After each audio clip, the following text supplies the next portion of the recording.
everyone.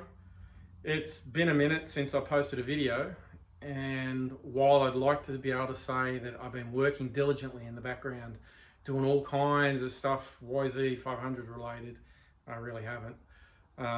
I've done some work, but nothing really major. Certainly nothing worthy of any videos or really posting any information. The work that I have been doing has really been just preparation work. I've done some 3D modeling of various parts.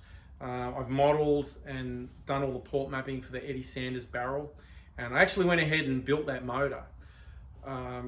It's great to have the port map and all the characteristics that physically go into building that part, but I got no idea of what it runs like, what it feels like, how it rides. So I went ahead and built that motor, and it's actually in the bike. It's in my 03 YZ500. And the plan is to go ahead and ride that bike, test it, see how it feels, see how the bike performs, and see what sort of a notice there is from that motor.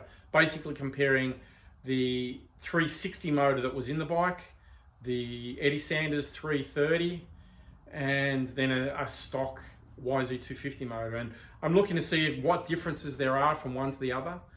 It's not anything scientific, this is all just seat of the pants stuff, but at the end of the day, what I'm looking for with all of these, and ultimately with the 500 bike, is something that you really notice, not a horsepower here, a couple horsepower there, a couple foot-pounds of torque there.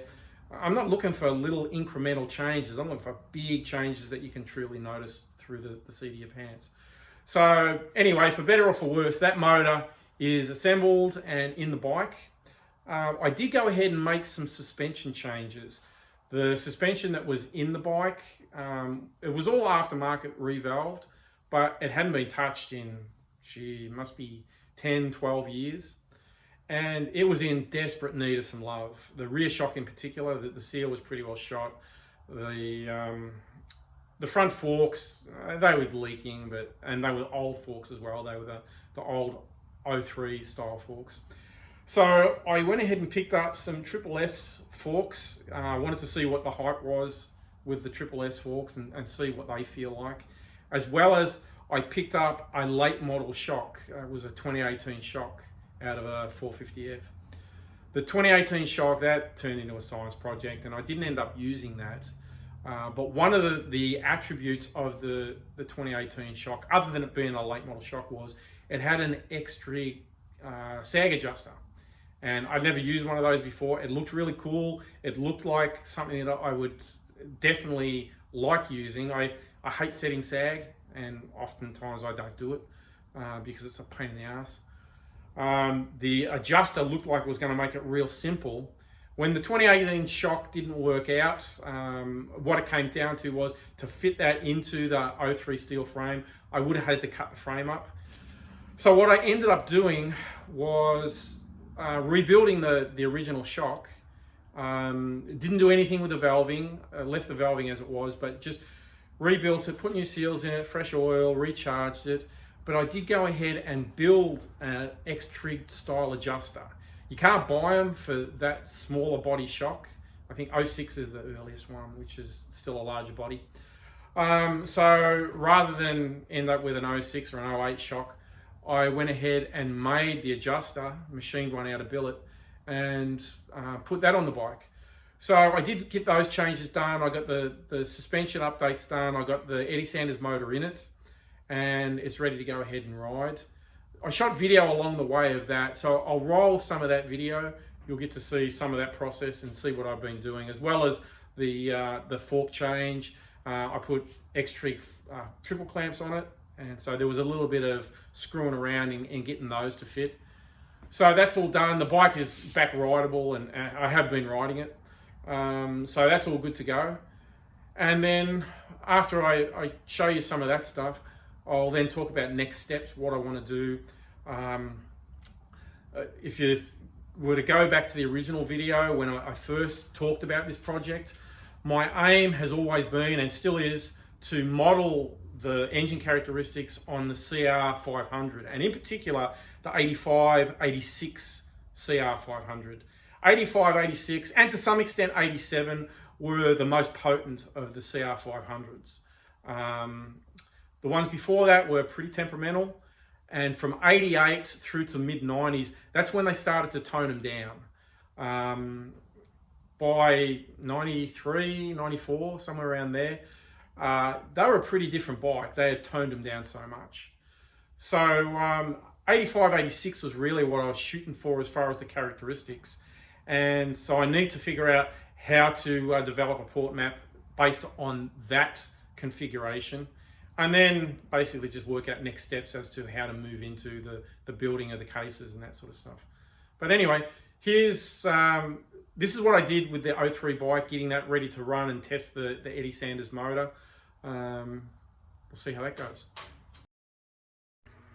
So here's the two shocks side by side. This is the original 03 shock. This is the 2018 shock. Both were aftermarket valved. You can see this one was an RG3. This one was done a long time ago though, like over 10 years ago. And it's never been resealed or recharged or had anything done to it in the whole time that I've had the bike, and well, it was in pretty bad need of it. The bump stop was in such bad shape that I ended up cutting the bump stop off it. It was just really shot. But at a glance, you can see that there's not a huge amount of difference in the shocks themselves. The overall length of the 03 is about 35 millimeters longer. You can kind of see the difference in the eye-to-eye length. This end, they're pretty well lined up, and this one's just a little bit longer. But most of that length, if not all the length, is in the clevis. You can see this clevis is way longer than that. And so my initial thought was, all I need to do is machine a new clevis, make a longer clevis for the 18 shock, or potentially I may have even been able to modify or adapt this clevis to this shock. I figured either way, worst case scenario was I make a clevis and fit it. But as you look up at the body of the shock, the strokes of the shock is pretty much the same. The shock shafts are pretty much the same. The bodies are very similar in length. The nitrogen canisters, the bladder housing is a little different. You can see that this one hangs down a little further than what this one does. And you start to get a little bit of an indication as to why I can't make it fit. Notice that this one angles up, whereas this one's basically straight out at 90 degrees to the axis. So that change in height is a little bit of a problem, but the main problem is in the orientation of this top clevis, or the top eye.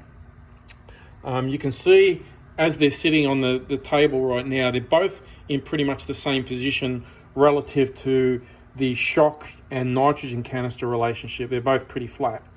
And this eye is actually leaning in this direction, leaning forward. This one leans the opposite way. And so when the shock is in the bike, this would stand up, the clevis would be vertical, and the nitrogen canister actually tilts back towards the back of the bike. Whereas this shock, if I was to put that in position, the nitrogen canister moves forward. And in doing so, that would smack into the frame. My initial thought, just kind of glancing at the shock, I thought, well, maybe I could just make a new mount and modify the mount just slightly and basically stand the shock up a little bit more vertical. But there's so much difference, and I would have to change it so heavily that moving the shock mount back is not an option. I could cut the frame and modify the frame stay, because basically this is smacking into the frame stay. I could cut that off and modify the frame stay fairly easily. It wouldn't be that big of a job. But this frame is pristine. It's in perfect shape. It's never had any sort of damage. It's never had any repairs. It's just pristine. It's a low hour frame. And I really don't want to cut it up for no other reason than to fit a late model shock. The big advantage with the late model shock, other than the performance, it's definitely going to perform better than the original shock. But the performance is mostly going to be, it's not going to fade. It's certainly not going to fade as much as the old shock does. That being said, I don't race this bike. I'm 55 years old. I stopped racing motocross a long, long time ago. And so the overall performance, certainly the length of time that you can ride the shock hard, is really not that big of a deal to me. the X-Trig adjuster that was on this shock that you can get for these larger body shocks, which is this thing here, this was the thing that was really cool that I really liked, and I would like to be able to use that. I don't adjust the sag on my bike very often, not because I don't need to or don't want to, but because it's a pain in the ass. Trying to reach in there and adjust those twin nuts, it's just a pain in the butt, and I hate doing it, so I don't do it. And this X-Trig adjuster is just so neat at doing that, and I'd really like to be able to use it. Now, with the small body shock, that's not an option because this nut just slides over the top of the body. So I thought, well, I could freshen the original shock up and just new seals, maybe revalve it. The old valving was always pretty good, but you know, to strip the shock, at least put new seals in it, maybe revalve it if necessary, put a new bladder in it, and new oil, recharge it. If I could make or come up with a way to utilize an X-Trig adjuster, I'd be golden. They don't make one for that early of a shock. I think 06 is the earliest you can get them for. So I thought, well, why don't I take a look and see if I can figure out what it would take to modify this existing X-Trig adjuster and make it fit the old original shock. So we'll take a look. I've got it kind of pulled apart. I'll pull it apart the rest of the way and show you the insides of this X-Trig adjuster. It's really cool. So this is the X-Trig preload adjuster, and this thing is really slick. And I'll pull it apart, show you what's inside it, and kind of show the reason why I want to use it. I've already got it disassembled, kinda. So anyway, this nut is just a retaining nut. It's got a bushing in it. That pops off, or screws off. You can see that little bush in there. And then the spindle will just unscrew. You can pull it out, but I just unscrew it. It comes out, and you can see it's got a worm of sorts. So this is just an aluminum housing, nothing really special about that. And then this is really cool. So there is the worm wheel, or the gear, which that in itself is not all that special. It's the way they made it that is super cool. This is just an aluminum threaded ring. It's got a bunch of reliefs cut in there. I'm sure that's just to clear dirt out when you're adjusting it so you don't strip the thread out. But I mean, again, that's nothing all that special about that. But in here, what they've done to make this is basically drill a bunch of holes in the top of this flange, machine, can't really see the groove, it's kind of a radius groove that matches the worm. So the worm just notches in there. So this groove that's down in here matches that worm, and then rather than cutting teeth, which if it was aluminum the teeth would just strip out, they drill these holes and machine these holes at the lead angle of the screw, and then just press pins in there. They're just dowels, 4mm dowels, and then they're just wrapped around here. So now you've got this hardened steel face that's, you know, $1.80 a ton. They're just an off-the-shelf dowel pressed into the hole, and that's what the screw is actually riding on. So, you know, it'll take a fair bit of force. It's not going to wear to any real degree. I just thought it was a brilliant design. Now, using this X-Trig adjuster on the small body shock is not an option, because this insert obviously is for the larger body shock and just slips over the top of the original 03 shock. But what I'm going to do is I'm just going to make one of these. I'll machine one of these exactly the same as what this one is, with the exception of the thread matching the shock, the 03 shock, the smaller body shock, and then just stepping this flange, this is the flange that locates the spring, just stepping that down to the smaller spring diameter. So my parts are made. These are the originals that I showed you earlier. And then these are my parts. This is the housing. This part here is modified a little bit to suit the other shock. And this is my worm wheel thread. No pins in this one yet because I've got to anodize it. And then this is my worm or my screw with a little hex drive on it. And then this is the retaining nut cap, whatever it is. So anyway, these parts are ready to anodize now. And here's my parts after anodizing. And there's the two of them together. Assembled up really good. It's tight, but I can turn it fine with a socket. If I just put a socket and a nut driver handle on it, it turns fine. So, and I'm sure once I rotate it a bit, it'll just kind of wear in. So there's the old shock back together with the new adjuster on it. Next to the 2018, I put all that back together because I didn't need to rob any parts off that. So that just stays complete. But there's the old shock, resealed, new oil in it, rebled. I haven't charged it with nitrogen yet. I'll do that tomorrow. And then it's ready to go back on the bike. I did Cerakote it just to make it look nice. It looks kind of cool, I think. So yeah, ready to charge it, put it on the bike, and then move on to the next thing so that we can then actually go test the bike. So there's my Triple S forks, partially disassembled, and they are nasty. These things have not had a very quiet life, shall we say. It doesn't look like they've been crashed or had any real craziness with regards to damaging them is concerned. But I'm kind of wondering what I'm going to find when I get the tubes out and see what kind of wear we've got, because the oil was, pretty funky looking. So I'm not sure if you can see it. It's very, very slight, but one of these tubes has a ding in it, which is kind of, maybe just make it out. It's very, very slight. Certainly too much to leave and not do something about it. I machined a plug or a mandrel about 0.05 of a millimetre larger than the round diameter of the tubes.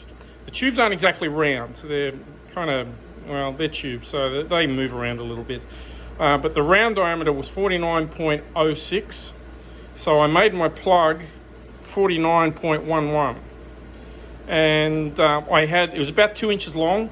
I had a couple steps in it, and it stepped from the actual size to size, so 49.06, and it stepped up to 49.11, and basically in third increments. And I just put a little radius on the end just so that it was easy to lead in. And then I just drove the thing in with a dead blow hammer. I didn't even press it in. It went in pretty easy. And then I just kind of swaged the outside with the same dead blow. I had to do it maybe 4 or 5 times and just keep checking it. And each time it got a little better, until the final time, you can't even see it. You can't feel it. So yeah, I think it's good. I'm not even going to bother trying to hone it or clean it out anymore. I'm going to call that success. So the final part of this handling update is the Triple S suspension. And I knew I needed to change triple clamps because the fork tubes are a larger diameter. I could have used the standard 2008 triple clamps, but I knew I was going to have to modify them to fit the steel frame. So I picked up a set of X-Trig.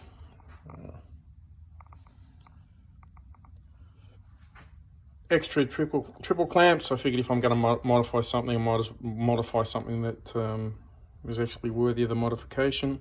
And I also wanted to change the offset. I didn't want to use the standard 25mm offset. So these are 22s. So the big change with the triple clamp is this is the X-Trig shaft, and this is a standard Yamaha out of a 2003.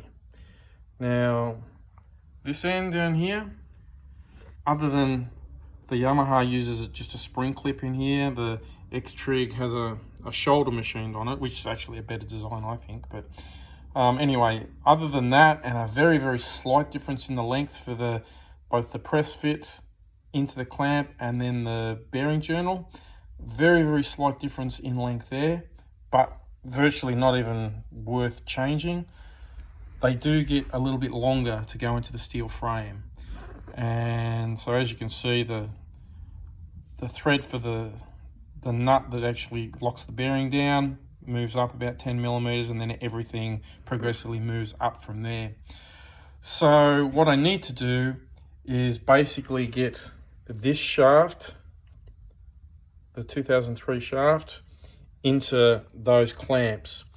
Now, surprisingly enough, the diameters for all the press fit, and obviously the bearing journals are all the same.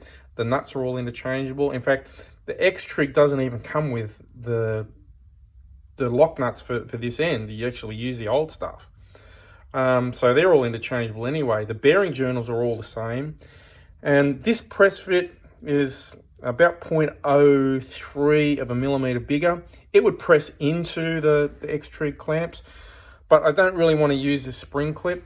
So I'm going to go ahead and just machine a new shaft. It'll be basically to the dimension of this one as far as the length is concerned, but it'll have this end detail on it. And then I'll just put a new shaft in it, and that'll take care of that. That'll get the X-Trig on. And then I can fit the Triple S fork tubes in. And I might have to do a little bit of dicking around with wheel spacers and that kind of stuff, but that won't be a big deal. And that'll get the front end all switched over. That's the end of the updates I want to make before I go out and actually start testing all this stuff. So it should be pretty close. So I've got all the changes, mods, updates, whatever you want to call them, all done. So I'm ready to go ride this thing now. I've got the Eddie Sanders motor in. And the whole plan is to just go ride it and do the whole seat of the pants dyno thing. It doesn't seem to make much sense to me to actually dyno any of this stuff at this point anyway. Because at the end of the day, it's all about how it rides and how it feels. So I want to go ride this, kind of compare it to the original 360 motor that was in it. I know how that one rode, and we'll see how this one goes.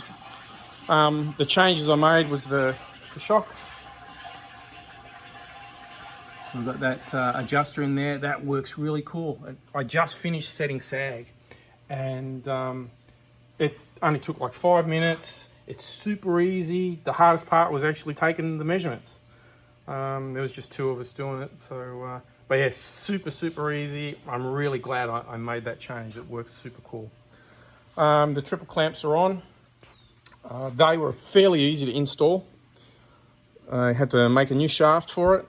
The diameters for all the bearings, the nuts, everything else was exactly the same from one to the other. So the shaft is about 30 millimeters longer. The Triple S forks are in, and they fit fairly good. The extra length is going to limit how much adjustment I've got as far as being able to move them up and down. You can see that I'm right up at the top here, and I could maybe bring them up another 5 millimeters. I doubt I'd get 10. So that's one downside to it, but I'm going to work something out with that. I'll make a change, but for right now, they'll be fine. They'll work out good. I had to make a little bracket just to hold the number plate in, because everything kind of had to drop down and move forward, and it was just a little bit of fabricating I had to do there. Had to make a couple little brackets for the brakes. I've got the original 03 brake on there. It would have been a lot easier if I had stayed with an 08 brake, but I didn't have one. Had this one. It was on the bike. It worked, so it's on there again. So yeah, a little bit of screwing around to make that work. I'm waiting on fork guards. I've ordered some from Lightspeed, so we should have those the next day or two. So throw the fork guards on it. I've got to finish putting a mount just to hold the brake hose. So we'll do that. The carburetor is just kind of sitting in because I've got to jet it yet. So I'll go ahead, finish that and put that in so that it's sealed up. I have started it and ran it when I first put the motor in, but I only ran it for 30 seconds or a minute maybe because it didn't have water in it. But I just wanted to make sure that it would fire, and it fired great. Yeah, it's got some compression, holy crap. It definitely kicks like a 500. The motor being fresh, it's got the race gas head on it, so that's got a bit more compression than the standard or the regular fuel head. So you definitely feel it when you kick it. It kicks like a 500. The old motor, it was fairly hard to kick, the 360 motor, but I think just because it had been run for a while and it was, I think certainly down a little bit on compression, but it was nowhere near like this one is to kick. So this is definitely one where you got to kick it with a boot. But anyway, I'm ready to go ride it in the next few days. We'll go test it out, do the seat of the pants dyno, see how it runs, see how it feels, and then start making some determinations on what next, what to do, where to go, how best to tackle the actual 500 motor. So that's about as much as I've done. I did go out and ride the bike. I've actually ridden it a few times since I shot the last of those videos, and runs great. Probably not a huge amount of difference from the 360 motor. I think if I was being honest, there's probably no difference. And the 360 motor wasn't all that much better than a 250. It's better, you notice it. It's definitely, you know, you're not riding a stock 250 or even a, you know, I worked on 250. But like I said in the very first video, it's no 500. So the Eddie Sanders motor, kind of the same, definitely better and harder and pulls harder than a 250. It's fun, it's great, it lugs, but it's no 500. So next step is I need to pick up a 500 barrel, an 86 CR500 barrel, to kind of do the same as what I did with the Eddie Sanders barrel, map that out. And the next thing I'll have to do is figure out how I'm going to test ride the 86 barrel, because, you know, at the end of the day, it all comes back to, like I said at the beginning, all about the ride. It's how this thing rides, how it feels, how it hits is the big one. I want it to hit hard like the 85 and 86 bikes did. They hit hard. So I want this thing to be somewhat of a brute, and the only way to really get that is to have something to compare. I haven't ridden an 86 bike since around that time, since the late 80s. So I can't go by memory. I vaguely remember what it was like, and I remember, yeah, it was fun and it hit hard, but it's too long ago to be able to say, well, okay, I've got a decent idea of what the thing's going to feel like relative to the 360 bike or the Eddie Sanders bike. So I got to figure out how I'm going to do that. Who knows? Maybe there's an 86 CR500 in our future. We'll see. There's worse things that could happen, that's for sure. So anyway, thanks for watching, and I'll try and be a little bit more timely with my videos going forward. I need to get onto the case manufacture now. That's been a little bit of a challenge, just getting machine time, because the machine that I need, or that I want to machine this on, I use every day or almost every day just in my work life. And so blocking out time to be able to throw a job in it that's just kind of for fun has been a bit of a challenge. But to try and combat that, I actually bought another machine, just a slightly smaller version of the one that I use, a vertical machining center. I bought one of those a couple of weeks ago and haven't installed it yet. I've got to move a machine that's down back here that I don't use very much anymore. I've got to move that out, bring in this new machining center to kind of fill its place, and I'll use that to machine the cases, and it'll give me a little bit of redundancy with regards to the machine tools. So I have my vertical machining center that I use every day. That will continue on doing its thing. the new machine, while I'll still use that for work as well, it will give me a bit of redundancy to where I can actually throw a job in there, like the cases. And if the cases sit in there for a week, a couple of weeks, it's not a big deal. Whereas I can't afford to do that with my everyday working machine. So anyway, that's where we're at. I'll try and be a little bit more diligent and get some info up soon. So catch you later.